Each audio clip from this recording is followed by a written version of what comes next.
जय Shri Krishna friends, welcome to Harimukund. आइए आज श्रीमद् भागवत पुराण के 7वें स्कंद का 11वां अध्याय शुरू करते हैं। इसमें मानव धर्म, वर्ण धर्म और स्त्री धर्म के विषय में बताया गया है।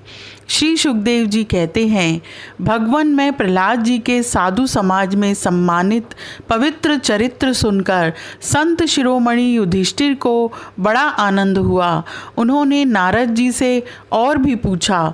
युधिष्ठिर जी ने कहा, भगवान, अब मैं वर्ण और आश्रमों के सदाचार के साथ मनुष्यों के सनातन धर्म का श्रवण करना चाहता हूँ, क्योंकि धर्म से ही मनुष्य को ज्ञान, भगवत प्रेम और साक्षात परम पुरुष भगवान की प्राप्ति होती है। आप स्वयं प्रजापति ब्रह्मा जी के पुत्र हैं और नारद जी आपकी तपस्या, योग एवं समाधि के कारण वे अपने दूसरे पुत्रों की अपेक्षा आपका अधिक सम्मान भी करते हैं। आपके समान नारायण परायण, दयालु, सदाचारी और शांत ब्राह्मण धर्म के गुप्त से गुप्त रहस्य को जैसा यथार्थ रूप से जानते हैं, दूसरे लोग वैसा नहीं जानते। नारद जी ने कहा, युधिष्ठिर, अजन्मा भगवान ही समस्त धर्मों के मूल कारण हैं। वही प्रभु चराचर जगत के कल्याण के लिए धर्म और दक्ष पुत्री मूर्ति के द्वारा अपने अंश से अवतीर्ण होकर बद्रिकाश्रम में तपस्या कर रहे हैं। उन नारायण भगवान को नमस्कार करके उन्हीं के मुख से सुने हुए सनातन धर्म का मैं वर्णन करता हूँ। युधिष्ठिर, सर्व वेद स्वरूप भगवान श्री हरि, उनका तत्व जानने वाले महर्षियों की स्मृतियाँ और जिससे आत्मग्लानि न होकर आत्म प्रसाद की उपलब्धि हो, वह कर्म धर्म के मूल है। धर्म के ये 30 लक्षण शास्त्रों में कहे गए हैं। सत्य, दया, तपस्या, शौच, तितिक्षा, उचित अनुचित का विचार, मन का संयम, इंद्रियों का संयम, अहिंसा, ब्रह्मचर्य, त्याग, स्वाध्याय, सरलता, संतोष, समदर्शी महात्माओं की सेवा, धीरे धीरे सांसारिक भोगों की चेष्टा से निवृत्ति, मनुष्य के अभिमानपूर्ण प्रयत्नों का फल उल्टा ही होता है। ऐसा विचार, मौन, आत्मचिंतन, प्राणियों को अन्न आदि का यथा योग्य विभाजन, उनमें और विशेष करके मनुष्यों में अपनी आत्मा तथा इष्ट देव का भाव, संतों के परम आश्रय भगवान श्री कृष्ण के नाम, गुण, लीला आदि का श्रवण, कीर्तन, स्मरण, उनकी सेवा, पूजा और नमस्कार, उनके प्रति दास्य, सख्य और आत्मसमर्पण, यह 30 प्रकार का आचरण सभी मनुष्यों का परम धर्म है। इसके पालन से सर्वात्मा भगवान प्रसन्न होते हैं।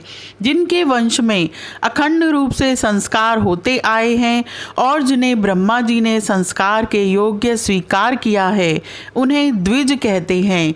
जन्म और कर्म से शुद्ध द्विजों के लिए यज्ञ, अध्ययन, दान और ब्रह्मचर्य आदि आश्रमों के विशेष कर्मों का विधान है।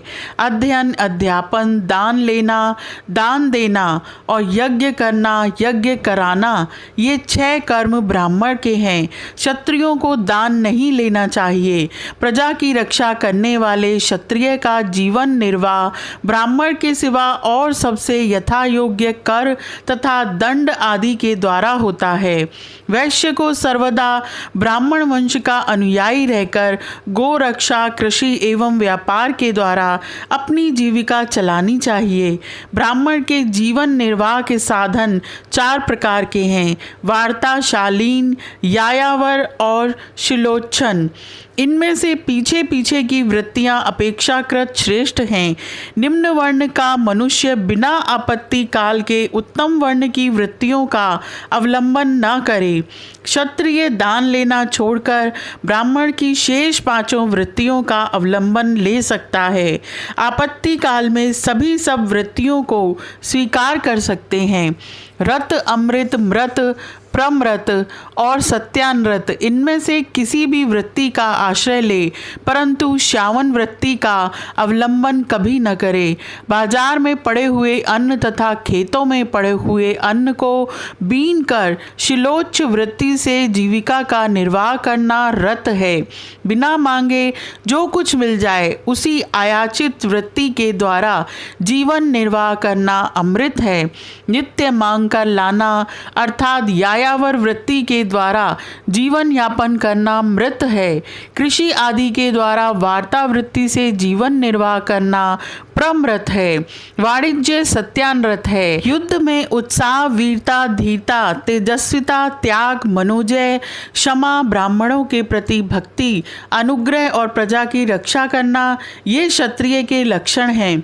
देवता, गुरु और भगवान के प्रति भक्ति, अर्थ, धर्म और काम इन तीनों पुरुषार्थों की रक्षा करना, आस्तिकता, उद्योगशीलता और व्यवहारिक निपुणता ये वैश्य के लक्षण हैं। पति की सेवा करना, उसके अनुकूल रहना, पति के संबंधियों को प्रसन्न रखना और सर्वदा पति के नियमों की रक्षा करना ये पति को ही ईश्वर मानने वाली पतिव्रता स्त्रियों के धर्म हैं।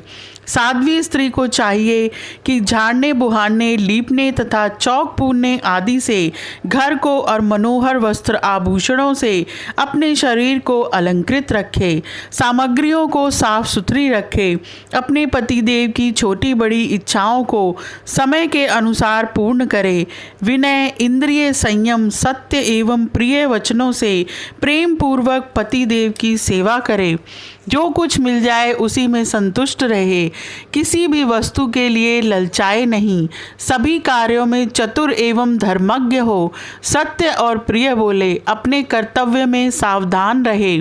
जो लक्ष्मी जी के समान पति परायणा होकर अपने पति की उसे साक्षात भगवान का स्वरूप समझकर सेवा करती है, उसके पतिदेव वैकुंठ लोक में भगवत सारूप्य को प्राप्त होते हैं और वह लक्ष्मी जी के समान उनके साथ आनंदित होती है। वेददर्शी ऋषि मुनियों ने युग युग में प्रायः मनुष्यों के स्वभाव के अनुसार धर्म की व्यवस्था की है। वही धर्म उनके लिए इस लोक और परलोक में कल्याणकारी है।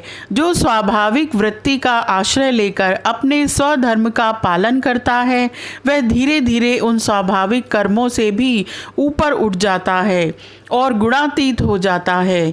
जिस प्रकार बार बार बोने से खेत स्वयं ही शक्तिहीन हो जाता है और उसमें अंकुर उगना बंद हो जाता है, यहाँ तक कि उसमें बोया हुआ बीज भी नष्ट हो जाता है, उसी प्रकार यह चित्त जो वासनाओं का खजाना है, विषयों का अत्यंत सेवन करने से स्वयं ही ऊब जाता है। परंतु स्वल्प भोगों से ऐसा नहीं होता। जैसे एक एक बूंद घी डालने से आग नहीं बुझती, परंतु एक ही साथ अधिक घी पड़ जाए तो वह बुझ जाती है। जिस मनुष्य के वर्ण को बतलाने वाला जो लक्षण कहा गया है वह यदि दूसरे वर्ण वाले में भी मिल जाए तो उसे भी उसी वर्ण का समझना चाहिए। यह अध्याय यहीं समाप्त होता है। आज के लिए इतना ही। Please like, share and subscribe my channel. Thank you.